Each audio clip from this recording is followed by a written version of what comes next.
Welcome back, everyone, to another episode of your Daily Dose. Today we have the deadly Halberd, unrivaled weapon. I feel like this is Lubu's one, and it looks pretty badass. For those that don't know, the Celebrate Festival has been updated for a couple of, I want to say, maybe a month or so, maybe 2 months. We've got a new type of festival. Is it good? Is it bad? I don't know. I have to say they did take away a lot of things that we could buy for gold, which sucks, but in saying that, there are some replacements for those that are playing catch up on their accounts or just looking to expand their indexes, particularly for those that actually want to play the game a little bit. There are some missions to do. They're not too bad. Like, if you've got the gold or if you've got the patience, generally speaking, over the course of the next couple of days, you will be able to get them. The event goes for about 3 days anyway. So I think mostly it's just fun. Conquest, yeah, you know what it is, right? Go into Conquest, have a couple of battles, lose a couple of battles, doesn't really matter.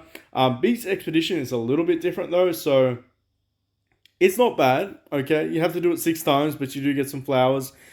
Different types of flowers this time, unfortunately. I don't know why they keep changing it. But there you go. We got flowers. I think last one was like statues, and the one before that was food. So they do change up some of the event items. I think most players, though, are aware to save some of their stargazing stuff. So we're going to go ahead and do our 70 pulls, because why not? On my other account, I managed to do a triple pull. So can I beat this? Let's see. I think I got 7 out of 7 pulls, 7 legendaries. It was crazy. Oh, we got another one.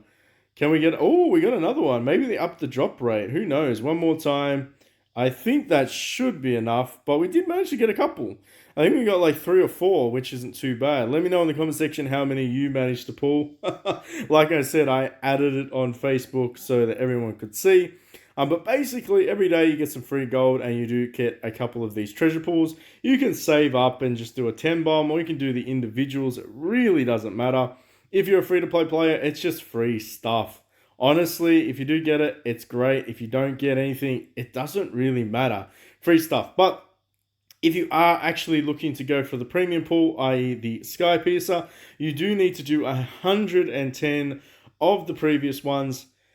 And then you get a chance at the jackpot items. Like, there are quite a lot of jackpot items here. Are they great? Arguably, they're good, but at the same time, it's very, very expensive. And here you can see you pretty much get the same jackpot items, just a little bit of the quality is a little bit less, if that makes sense. Realistically speaking, I feel like anyone that spends money is really just going for the Sky Piercer. Anyway, let's talk a little bit about this. So, Hell Rage. Basic attack, scales, attack damage against physical, okay, because remember there's physical defense and magic defense, so this is a physical damage weapon against all enemies, and of course there's a 50% chance to do additional damage, and then there's a 20% chance to do another additional damage, as well as inflict mute for 2 rounds. Removal Fury Mark from self. For every Fury Mark removed, deals additional physical damage to the target and gain 4% attack and defense. Honestly, this is like a combination between Lulu Kui's abilities to stack attack and defense, as well as the Serpent Halberd to do splash damage. But the thing is, it attacks all enemies, which is pretty cool. And of course, there are some attack and defense gains for 2 rounds. I believe that they don't stack, but I could be wrong. 2 rounds is pretty good. If target's HP is below, you do true damage, means unresistible damage, equal to 10% of target's max HP, ignoring defense, and of course that just basically means you can trigger that a couple times per round. Mute cannot use range skills or ultimate skills. So this is basically something to shut down the enemy team's ultimate ability round 1. Fury Mark, interesting. Each mark increases attack and defense, stacks up to 5 times.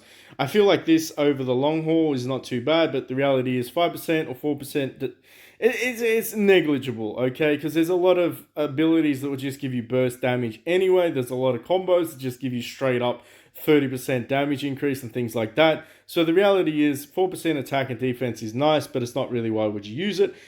Very similar to, of course, Lubu's ability, which is called Overpowered. Essentially, you gain Demon Form at the start of the battle. You gain 50 Rage and Hatred. sorry, 4 rage, I was going to say 50 rage, that would be amazing. 4 rage and 50 hatred, meaning you start with a full hatred gauge, you get 10% accuracy and damage increase. First 3 rounds, you gain a shield. It's just a really nice offensive ability. It's really just what it is. I would stick this on your main DPS. Basically, that's what I would go for. Demon Form, gain 1 Fury Mark whenever damage is taken. Basically, stack up your demon abilities. So, if you want to go through all of the skill upgrades, that is absolutely up to you. But I assume that eventually that just keeps stacking. Damage increase, accuracy increase, rage increase, hatred. All that sort of stuff just stacks. But essentially speaking, this is a DPS's wet dream for a longer fight. Now, you're probably thinking, okay, PB, what do you mean? Let's just get into it a little bit longer. I guess that's probably going to be something that we need to talk about. Now, I have had comments about, hey, could you give us a showcase of the mythic weapons on a weight team? But what I feel like, generally speaking, and this is just an overarching guide, I feel like for most players, and I want to say most players, Serpent Halberd is always good for Shu. For Warlords, it is going to be Dank Stash. For Wu Nation is going to be Lusu or Tashi Shi. For, of course, Wei Nation, it is going to be, I want to say, it's pretty much just going to be like any sort of form.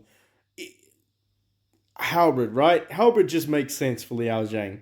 If you're looking at like Mythic Sword, the G1 sword, I mean, anyone kind of works. I personally like running the G1 sword on Tiger Shu, but realistically speaking, you could run the G1 sword on anyone. Like I said, Dank Stash, Tashi Shi works, Lu Su works. It really just depends on you. You could go Xiaoji for crying out loud. I mean, there's really just, the sky's the limit. If you're looking for an overarching guide, I guess I could just do a tier list on Discord. A lot of people might agree or disagree. Zhang Fei, look, Zhang Fei works really, really good with the Serpent Halberd. Obviously, War God works really good with the Serpent Halberd. Liu Wing Kui works really good with the Serpent Halberd. Basically, arguably speaking, I reckon... Let me have a look in the gallery. If we're going to be holistic about it, let me have a look real quick. Real quick. I feel like for the Wu Nation, who really goes good with the Serpent Halberd? Probably Sun Jiang. Of course, look, the Phoenix scored amazing for Sun Jiang as well. DPS-wise, Lu Meng, like, just stick the new Halberd on him as well. Not Serpent Halberd. The newest Halberd would be really, really good on him. I feel like that would just add to his overarching DPS. Honestly, there's just so many combinations. There is so many combinations now that we have the next weapon, But the reality is, what works for your team works for your team.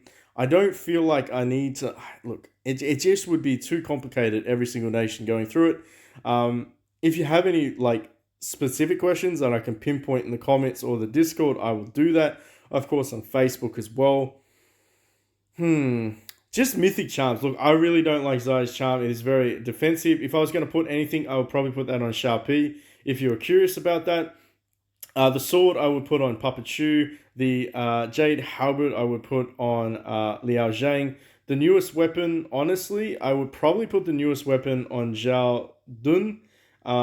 I feel like that's probably going to be the best option if you are really looking at it from a burst perspective, because the dude does column damage and that's pretty lethal. So I probably would stick that on Zhao Dun. Arguably speaking, look, Zhao Yun probably works well with the Phoenix Sword or this new weapon. Would I put it on Gon Sun? Probably I would put it on Gon Sun. I feel like that's probably not a bad idea. Where are you, Gon Sun? Where are you? Where are you? It's so hard because there's so many heroes. But yeah, Zhao Dun probably would work very, very well with the new weapon. Gon Sun, like, just the burst potential because it starts with 100 hatred. I could see that working because he is the replacement for Lu Bu, ironically, until Lu Bu becomes God tier. I really want to test this out. Let me know in the comment section down below if you'd be interested in seeing what the new weapons do. Probably trying to do a little bit of a guide if we can build some of them or access some accounts that have them, just so we can showcase who I think we could run with. But basically, the new weapon is it's the bee's knees. Okay, it's the bee's knees. Everyone should be trying to build it. For those that don't have the money or don't want to spend on the game anymore, basically you gotta spend gold. You gotta spend gold. It is going to cost you a fair whack of gold. I think it's about is it 9k gold for 45 shards, and that's pretty much it. That's pretty much the event for a free to play. Make sure that you collect your daily tasks. Once you do, I strongly recommend just going down here. If I can get rid of this, can I get rid of you? Can you leave me alone, please? Basically, the best thing to buy is this.